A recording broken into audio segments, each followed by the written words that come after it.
A video that nobody's ever asked for is an animated Cockpit Confessionals starring me and some poor person stuck flying with me.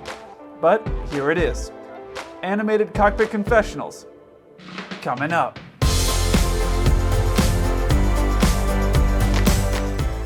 Hey 7-4 crew, welcome back. If you don't know me, my name's Kelsey. I'm a 747 pilot. My channel, 7-4 Gear, is all about aviation. Cockpit Confessionals is my only non-family friendly series on the channel. And a few weeks ago, I recorded this Cockpit Confessional that you're about to see. And then I decided, you know what, I'm gonna pull that out of the normal series and I'm gonna have it animated. So even though I tell these stories in first person, I always have to say this, I'm not involved with these stories in any way. I tell them in first person just to make them easier to tell. A lot of these stories have been sent to me from different crew members around the world, usually through Instagram. So now that we've cleared that up, let's get into it.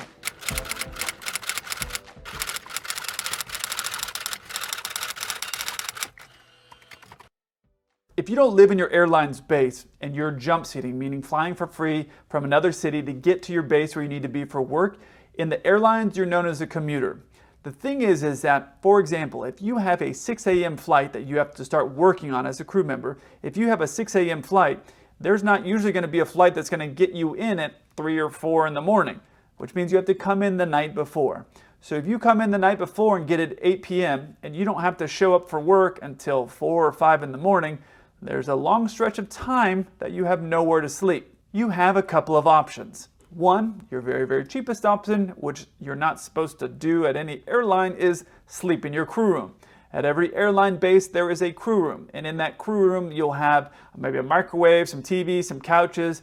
The crew will hang out there and sit there and relax. Maybe if they have like a 3-hour sit at an airport, they'll all go down there and hang out. It's just a quiet place that we can get away from the terminal, get away from the plane, have a snack. They have a refrigerator in there. They have some snacks that you can just kind of hang out and just kind of get away from everything. That's your crew room. You can sleep there. You're not supposed to sleep there. Does it happen? Sure, it happens. That's your first option. Your second option is to go to stay at a cheap motel. I've stayed at cheap motels in my life. Cheap motels can be gross. You can have bed bugs. You can have all kinds of stuff. It's not great, but it's better than paying, I don't know, 130 or 140 bucks a night, which is usually the cost of staying at the hotels that you normally stay at as a crew member. So what happened was, back several years ago, the airline started coming up with an idea of how to attract flight attendants and pilots to come work at their airline, and that was to give something called commuter hotels. So crew members that didn't live in their base, the airline would give them 4 hotels that they would pay for them to sleep in. So if you came in that scenario at 8 p.m. at night and you weren't flying until 7 a.m. the next day, you'd call up and say, I need a commuter hotel. And they'd set you up with the hotel that you would normally stay at in that city. You would have a place to sleep. You would be free. It'd be great. You'd be well rested. You'd be able to go to work. So these commuter hotels started off as a great idea. The thing is you would only get 4.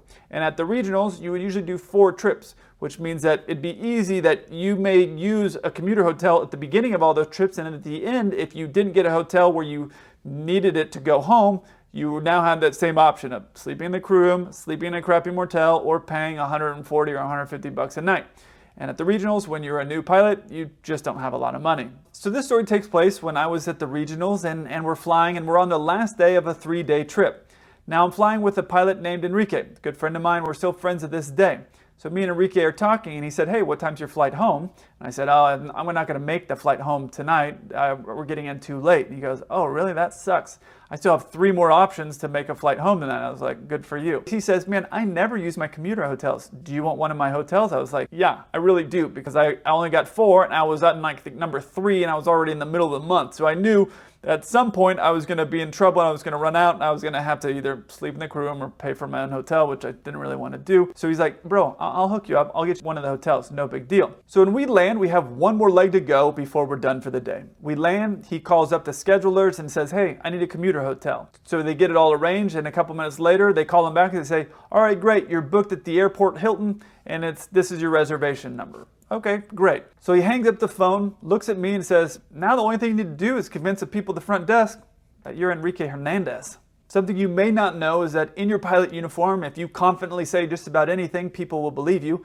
I mean, people don't believe that I'm an airline pilot, but people will believe most of the stuff that you say if you confidently say it and you're in your pilot uniform. It's kind of like my superpower, and that's where I wear it for my videos. So we ended up landing and we're back at our base. I'm like, Enrique, thanks so much for the hotel, man. I really appreciate it. He's like, yeah, no problem.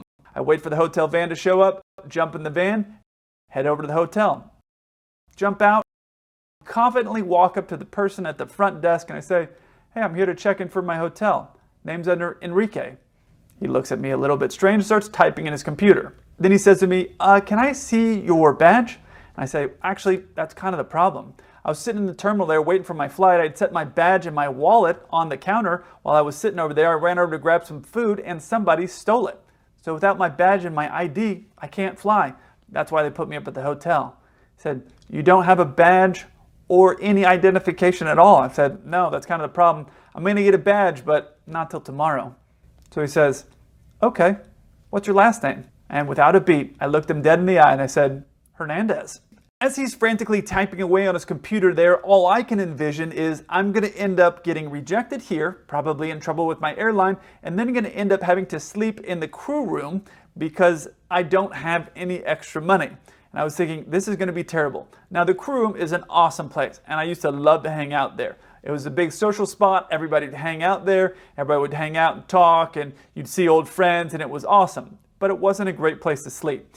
Imagine like a 19-year-old drunk frat guy designed it. That's kind of what it looks like 3 large black leather couches, a table from the 70s, a TV that was on the wall that no one could ever seem to get to work. It never had any signal, didn't have a hookup for movies, but it was there, it was big, and that's kind of what our crew room looked like. It was kind of hood, but it was an awesome place to hang out. The only problem with the crew room was Ricky. You see, the thing is that because the crews would come in there and hang out all the time and we'd eat microwave food and we'd be in a hurry, we would drop a lot of crumbs. Ricky was our mouse. He wasn't invited, but we couldn't kill him. We couldn't ever find him. They tried to kill him. They put traps all over the place.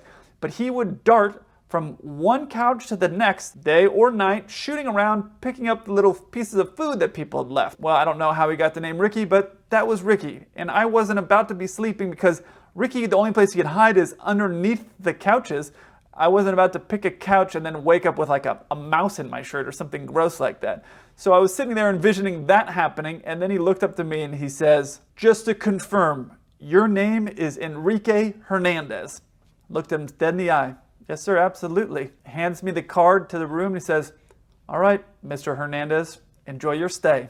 Took the card, walked off, and luckily I ended up moving from that base. I never saw that guy again. I'm sure for a fact he was just waiting for me to come in because we would come in as a crew and we all had our badges and that was the only way you were ever going to get checked in. For a fact, I know that guy was going to be waiting to see me the next time I saw him, but I transferred bases and then a couple months later I ended up leaving that airline. I never saw him again, but well, man, obviously you know, my name's not Enrique Hernandez. If you want to see more animation and me in the same video, check out this video here. And if you want to see more Cockpit Confessionals, check out this video up here. I look forward to hearing from you. Until then, keep the blue side up.